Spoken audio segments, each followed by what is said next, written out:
ታርጄ ብሞት ይሻለኛል። ኦርቶዶክስ ደግሞ እግዚአብሔር ምስክር እስላሙን በለው ጴንጤውን በለው በአናት ተጠቀ እንደ የማየ ሃይማኖት ነው። ዮናስ ሙሉነህ ከዚህ በኋላ ይበቃል። እዛም ሄዶ በላ ሰው ታዘበው እንጂ ሆዱ መቼ ሞላ።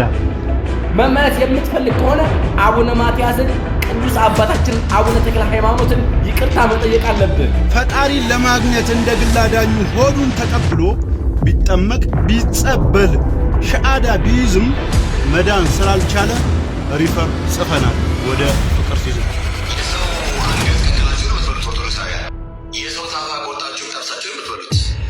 ይሄን መጽሐፍ ቅዱስ ለኛ የሰጡት እነሱ ራሳቸው ናቸው።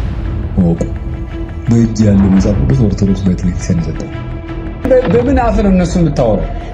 መጀመሪያ ተሽለተበይ የቅድስት ድንግል ማርያም ስም በኢራን ምድር በቴህራን አደባባይ ተገልጧል።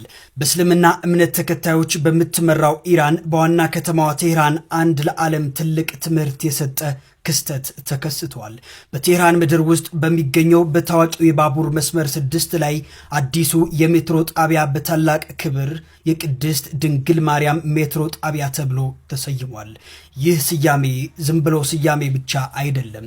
የጣቢያው ግድግዳዎች በቅድስት ድንግል ማርያምና በተወደደው ልጇ በኢየሱስ ክርስቶስ ምስሎች አሸብርቀዋል። በኢራን ሃይማኖታዊ ጥበብ ተመስጦ የተሰሩት እነዚህ ድንቅ ዲዛይኖች በአብርሃማዊ ሃይማኖቶች መካከል ያለውን ጥልቅ መከባበርና በሰማይ ስር ያለን የጋራ ፍቅር በአደባባይ መስክረዋል። የምዕራባውያን ታዛቢዎችን ያስደነገጠውና ያስገረመው ይህ ተግባር ለኢራን ክርስቲያኖች ግን ትልቅ የደስታ ምንጭ ሆኖላቸዋል። የቅድስት ድንግል ማርያም ስም በምስራቅም ሆነ በምዕራብ በክርስትናም ሆነ በእስልምና ምድር ክብሯ እንደ ፀሐይ እያበራ ይገኛል። እኔ የምኖረው አረብ ሀገር ነው።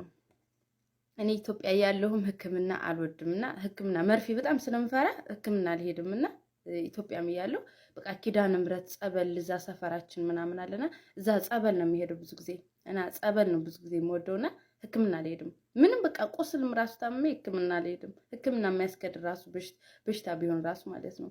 እና ሁለት ጆሬ ሳምንት ሆኖት በጣም አበጠ፣ በጣም አመመኝ፣ ታመምኩና በጣም ታመሜ ሴትዮዋ ምን ሆንሽ አለች። አይ ማማ ታመም ያለው እንደዚህ ስላት ሕክምና ነው ስትለኝ አይ መሄድ አልፈልግም ምናምን አልኳት። ለምን ስትለኝ መሄድ ስለማልፈልግ ነው ምናምን አልኳትኝ። ከዛ ማታ ላይ በቃ ሳምንት ከሆነ በኋላ ምን መጣልኝ፣ በቃ እንደዚህ ባደርግስ እድናለሁ እኮ ብዬ በቃ ራሴን አሳመንኩት። በቃ ለድንግል ማርያም ከልቤ በቃ ለመንኳት። ከዛ ይሄ ስዕል አድኖ መጽሐፍ ቅዱስ ማለኝ በቃ ሽትሽት አድርጌ ምናምን ይሄ ውሃ ይታያችኋል። ይሄ ውሃ በክዳኗ ውሃ ቀዳሁና ወደ እዚህ ያደረኩት። ከዚህ አድርጌ ድንግል ማርያም በእውነት ስውሯ ማርያም አንቺ ታውቂያለሽ፣ በእውነት እባክሽን አንቺ ፈውሽኝ። እኔ ኢትዮጵያም ያለው ጸበል ነው የምወደው፣ አንቺ በቃ ጸበል ሁኝኝ አልኳትና ይሄን ውሃ እንደዚህ አድርጌ ወደ ጆሮዬ ከሁለት ጆሮዬ ያደረኩት። ከሁለት ጆሮዬ ሳደርግ ከዛ በቃ እንደዚህ እንደ ጸበል ማለት ነው እሽት አድርጌ ምናምን ተኛው በቃ ጸልዬ ምናምን ማለት ነው። ከዛ ጠዋት ላይ ስነሳ ቁስሉም የለም፣ እብጠቱም የለም፣ ህመሙም የለም እና ድንግል ማርያም ለኔ የደረሰችልኝ ሁሉ ለእናንተም ትድረስላችሁ። አሜን። የያዕቆብ መሰላል የዶኪማስ እመቤት የሆነች ቅድስት ድንግል ማርያም ንጽሕተ ንጹሐን ቅድስተ ቅዱሳን እመቤታችን ቅድስት ድንግል ማርያም ለሁላችን ትደረስልን። በእውነት ድንቅ ታምር ተደርጎልሻል እህታችን። በዚህም ደግሞ እግዚአብሔርን እናመሰግናለን። በምልጃ ጸሎታ የማትለየን ምልጃና ጸሎታ ፈጣን የሆነ እናታችን ቅድስት ድንግል ማርያም ይህንን ስላደረገች በእውነት እናመሰግናለን። ዮናስ ሙሉነህ በሰሞኑ ከፍተኛ የሆነ ውርጅብኝ እየደረሰበት ይገኛል። በተለይ ደግሞ በፕሮቴስታንቱ ዓለም የፕሮቴስታንት የፓስተሮችን ቅሌትና ጉድ እያጋለጠ ይገኛል። አንድ የኦርቶዶክስ፣ አንድ የሙስሊም፣ አንድ ደግሞ ፕሮቴስታንት፣ ሌላ ጊዜ ጆባ የሆነ የሚዋዥቀው ይህ ወንድማችን ላይ ከፍተኛ ኦርቶዶክሳውያን ተቃውሞ ደርሶበታል። ኦርቶዶክሳውያን አይነን ላፈር እያሉት ይገኛሉ። በእርግጥም እየሰራ ያለው ስራ እዚህ ግባ የሚባል አይደለም። እስኪ ነው እስላሙን በለው ጴንጤውን በለው በአናት ተጠቀለ እንደ የማየ ሃይማኖት ነው ኦርቶዶክስ። እዛም ሄዶ በላ ሰው ታዘበው እንጂ ሆዱ መቼ ሞላ። ተመልሶ መጣ ከነሱ ሲጣላ።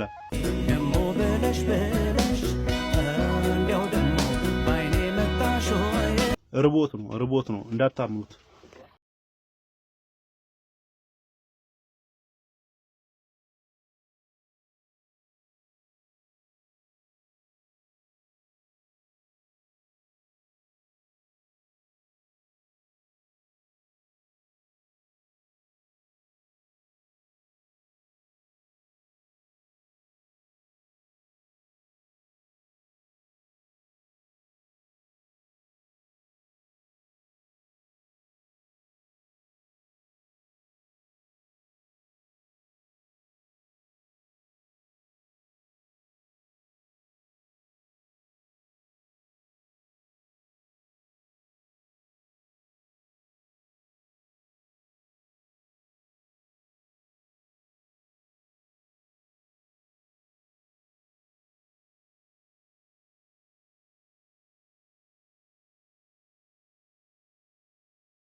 እናድርግ። በእርግጥም አንድ ወንድሜን እወዳለሁ ከሚል ሰው የቀረበ ጥሪ ወይም ደግሞ ማሳሰቢያ መልእክት ማለት እንችላለን። በእውነት ለዮናስ ሙሉነ ልብ ካለው ይሄ መልእክት እንዲደርሰው ባካችሁ ሼር አድርጉት ሁላችሁም ይሄን ቪዲዮ ማለት ነው። ድንቅ የሆነ መልእክት አስተላልፎለታል። እንግዲህ በነፍስ ጉዳይ ላይ ኮንተንት አድርጎ መስራት በጣም የማያዋጣ ነገር ነው። ዛሬ ለነፍሳችን ስንወድቅ ስንነሳ ታጥበን ጭቃ እየሆንን እንኳን ብዙ ሀዘን ውስጥ ወድቀናል። አይደለም ነፍሳችንን መቀለጃ አድርገን በቲክታክ ኮንተንት ሰርተን የምናላግጥበት አይደለም፣ ብዙ መከራ ያለበት ስለሆነ ማለት ነው። እና ዮናስ ሙሉነ ይበቃል፣ ከዚህም ከዛም መርገጥ ተገቢ አይደለም። ወንድማችን ጠቅለል ብለህ እርጋታ ወስደህ በተመስጦ ሁነህ እንድትመለስ እኛ ኦርቶዶክስ ብትሆን እንወዳለን፣ የአንድ ሰው ነፍስ መጥፋት ስለማንመከር ማለት ነው። ነገር ግን ራስን ደግሞ ማጽናት፣ ራስን መጠየቅ ይኖርባል ማለት ነው። እስኪ ቪዲዮ ነው ከፊት አንተ እዚህ ለመቆም አንተ አገልጋይ ለመሆን ከኋላ የተከፈለ ዋጋ ኤክስ አታርግ። አሜን። ኢቭን ኢፍ አንድ ነገር ብነግራችሁ ኦርቶዶክስ ተዋሕዶ ቤተክርስቲያን አትሞልጩ፣ ራሱ ሙልጭ አታርጉ፣ ባዶ ዕቃ አታርጓቸው፣ አትሞልጯቸው። ካቶሊክ ሙልጭ አርጋችሁ ይሄ ባዶ የለም እነሱ እርቃናቸውን የሚያስቀረው እርቃናቸውን የሚያስቀረው አታርጉ።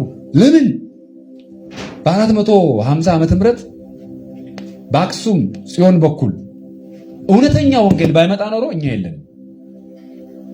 አሁን እኛ የምናምነው እምነት በትክክል ያምኑ ነበር። በኋላ ሲጋባ ጥሩ ነበረ፣ እንዲህ የተቀየጠ ነገር አለ። ሁለተኛ ይሄን መጽሐፍ ቅዱስ ለኛ የሰጡት እነሱ ራሳቸው ናቸው። ወቁ በእጅ ያለው መጽሐፍ ቅዱስ ኦርቶዶክስ ቤተክርስቲያን የሰጠው አሁን በእጃችን ያዘለው ማለት ነው።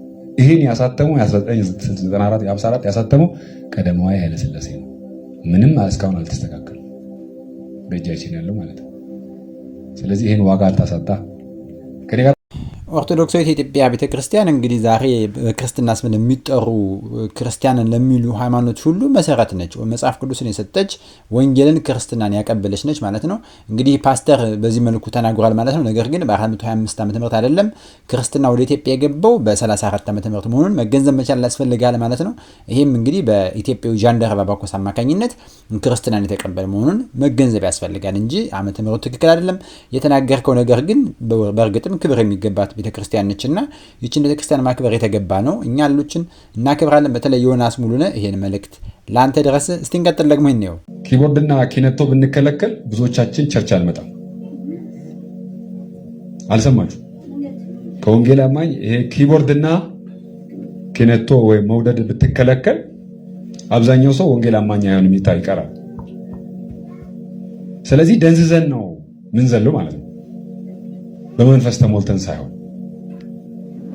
ስለዚህ ጌታ ይፈልጋል። አሜን።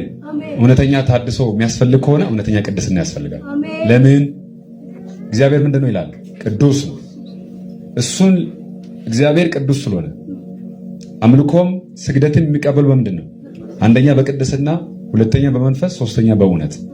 የፕሮቴስታንት ፓስተሮች ዛሬ ግን ስለ ቅድስና፣ ስለ ጽድቅ፣ ስለ እውነት ሲናገሩ ሰሙ ማለት ነው። ብዙዎች ቅድስናን አያስተምሩም። ቅድስናን፣ ጽድቅን፣ በስራ መኖርን አያስተምሩም። ምክንያቱም ወደ ቅድስና ህይወት አያለማመዱም ሰዎችን ማለት ነው። ወይም ጸድቀሃል፣ ድነሃል፣ በጸጋው እንዲሁ እምነት ብቻ እያሉ ነው የሚያጃጅሉት ሰውን ማለት ነው። እንዲህ አይነት ፓስተሮች ቢኖሩ ጥሩ ነው። ሰውን ወደ ቅድስና መምራት፣ ቅድስና ስራ እንዲሰሩ ማድረግን ጥሩ ነገር ስለሆነ ማለት ነው። እንግዲህ እንደተባለውም እንግዲህ ጭፈራው አከለለች፣ አዳራሹ ባዶ ነው የሚሆነው። እንግዲህ እየተጨፈራችሁ እስቲ እንቀጥል። ኦርቶዶክስ ከመሆን እግዚአብሔር ምስክሬ ብሞት ተቆራርጬ ታርጄ ብሞት ይሻለኛል። ልጆቼን ባጣ ይሻለኛል። ልጆቼን ነው የምልህ፣ ብሞት ይሻለኛል። እኔ ኦርቶዶክስ የምትባልን ለማየት ነው የምጠየፈው። ኦርቶዶክስ ከመሆን ተቆራርጬ እንደው ልጆቼን ኢንሳይን ተቆራርጬ ልሙት ያለው ሰውዬ አሁን ደግሞ ስለ ኦርቶዶክስ ጠበቃ ሆኗል። ያው የተለመደ ነገር ነው። ዮኒ ማኛ የሚያደርገው ነገሮች ናቸው። ነገር ግን ነው በተለየ እኔ እዚህ ጋር አጽንኦት መስጠት የምፈልገው ምንድነው ከ8 ወር በፊት ወይም ደግሞ ከ7 ወር በፊት ከኦርቶዶክስ ተዋሕዶ ቤተክርስቲያን ወጥቶ የፕሮቴስታንቱን ዓለም ሲቀላቀል ወደ ኦርቶዶክስ ና ብለው ልጆቹ ኮሜንት ላይ ሲያደርጉለት እንዲያው ኦርቶዶክስ ከመሆን ልጆቼን ይንሳኝ ተቆራርጬ ልሙት፣ እናንተ የምትሰሩት ስራችሁ ገልጿችኋል አለ። በመጀመሪያ ደረጃ ማንኛውም ሰው ኦርቶዶክስን መወከል አይችልም። እኔ ኢቭን አቡነ ማትያስ ራሳቸው ኦርቶዶክስን መወከል አይችሉም፣ ኦርቶዶክስ ወከለቻቸው እንጂ። እንዳውም አንተ አሁን ላይ እንኳን ወደ ኦርቶዶክስ መመለስ ፈልጋለሁ እያልክ ነው አይደለ? መመለስ የምትፈልግ ከሆነ አቡነ ማትያስን ቅዱስ አባታችንን አቡነ ተክለ ሃይማኖትን ይቅርታ መጠየቅ አለብህ። በጣም ስትሳደብ ነበረ፣ አፍን ስትከፍት አፍን ስታላቀቅ ነበረ። እንዲያውም ባለፈው አንተ ቤት የገባሁኝ ጊዜ ይሄን ልነግርህ ነበረ። ቀለሜ አስወረደኝ እንጂ ከቀለሜ ጋር ካንተ ጋር ተነጋግሮ አስወረደኝ እንጂ ይሄን ልነግርህ ነበር የገባሁት ያንኛው ምክንያቴ ማለት ነው። ስለዚህ እሱን ነገር አድርገው ወደ ኦርቶዶክስ መመለስ ትችላለህ። ከዛ ውጭ ግን እንደው ተመለስ ካልተመለስ ያንተ ጉዳይ ምንም እኛ አያገባንም። ፕሮቴስታንት የሚሉት ነገር እናውቃለን። ሙስሊሙም ደግሞ አንድ ተጽዕኖ ፈጣሪ ሲመጣ ከሱ ስር ያሉ ሰዎች ወደኛ ይመጣሉ ይላል። እኔ ምን አገባኝ እንዴ? መጣ አልመጣ ሄዳ አይመለከተኝም እኮ። አንድ ሰው ሲል ነፍሱን ያድናል እንጂ እኔን አያድነኝም። ለኔ የሚጨምርልኝ የሚቀንስብኝ ነገር የለም። ነገር ግን በሱ መዳን ምክንያት በሰማይ መላእክት ደስታ ይሆናል ይላል አንድ ሰው በክርስቶስን ሲቀበል ማለት ነው። ስለዚህ የዮኒ ማኛ ወይም ደግሞ የሌላ የታዋቂ ሰው መምጣት አለመምጣት ለኛ አጀንዳችንም አይደለም ምናችንም አይደለም። ነገር ግን እንዳልከው አንተ የኦርቶዶክስ ተዋሕዶ ቤተክርስቲያን አማኞችና ሌሎችም ሊቃውንቶቿ በሚያደርጉት ነገር አንተ የምትናደድ ከሆነ አንተ ትክክለኛ ኦርቶዶክስ አልነበርክም ማለት ነው። ለምን ከተባለ ኦርቶዶክስን የሚወክላት ክርስቶስ ኢየሱስ የሞተላት የተሰቀለላት እንጂ ማንም ግለሰብ ኦርቶዶክስን መወከል ስለማይችል ማለት ነው። ከዛ ውጪ እንዳልኩት ይቅርታው መጠየቁን እንዳትረሳ። እዛ ውስጥ ያላችሁ ኦርቶዶክሳውያን ደግሞ እዚህ ጋር ሆናችሁ ደግሞ አሁን ላይ እንደው ዮኒ ማኛ እንደሚታወቀው ትንሽ ኮይኗ ስትጠርበት ወይም ደግሞ ፎሎወር ሲጠርበት ይመጣና አንድ አካል ደጋፊያን ደግሞ ነቃፊ ይሆናል። አሁን ደግሞ ኦርቶዶክስን ደጋፊ ሆኖ በትልቁ መጥቷል። ፕሮቴስታንትን ተቃዋሚ ሆኖ በእርግጥ የሚያነሳቸው ኢሹዎች በሙሉ ፕሮቴስታንት ላይ ያሉ ድክመቶች ናቸው፣ ያሉ ክፍፍሎች ናቸው። እሱን ነው ግልጽ አድርጎ የተናገረው አሁን ላይ ማለት ነው። እዛም ቤት የሚቃወሙት ይሄን ስለተናገረ ብቻና ብቻ እንጂ ዶግማቲክ የሆነ ኢሹ አድርገው አግኝተውበት አይደለም። ወደ ኦርቶዶክስ መጣህም አልመጣህም ግን እኛ አጀንዳችን አይደለም። የምትመጣ ከሆነ ደግሞ አንተ ኦርቶዶክስ ተዋሕዶ ቤተክርስቲያን ኢየሱስ ክርስቶስ እንደሚወክላት አስበህ እንጂ አቡነ ማትያስ ወይም ደግሞ እከሌ እንደማይወክላት ማመን ማወቅ መቻል አለብህ ማለት ነው። አቋምና ምርጫ የሌለው ዮናስ ሙሉነህ እንግዲህ ሁለት እግር አለኝ ተብሎ ሁለት ዛፍ ላይ አይወጣም። በሁለት ልብ እስከ መቼ ታነክሳለህ? እንግዲህ በአንዱ እንድትጸና እንመክራለን። ነገር ግን ወደ ቅድስት ኦርቶዶክስ ተዋሕዶ ቤተክርስቲያን የምትመጣ ከሆነ እንደተባለው ይቅርታ የምትጠይቅ መሆንና ራስን ከእንዲህ አይነት ድጋሚ ነገሮች እንድትገባ አያስፈልግም ማለት ነው። ነገር ግን በዚሁ በጸበልህ የሚሉ ሰዎች በስተዋልኝ። እናንተ ሳሰባችሁ ምንድነው በዚህ ጉዳይ? እንግዲህ አንድ ሰው መዳን ለቅድስት ቤተክርስቲያናችን ትልቅ ዋጋ አለው። ቢመለስ ቢድን እኔ በግሌ ደስተኛ ነኝ። ነገር ግን ከእሱ ምንም ይመጣ የምናጠው የምናገኘው ነገር ኑሮ አይደለም። የእናንተ ሀሳብ ምን ይመስላል? ሰላም ለእናንተ ይሁን። ሰላም ቆዩኝ። በዚህ ጉዳይ ላይ ተወያዩበት።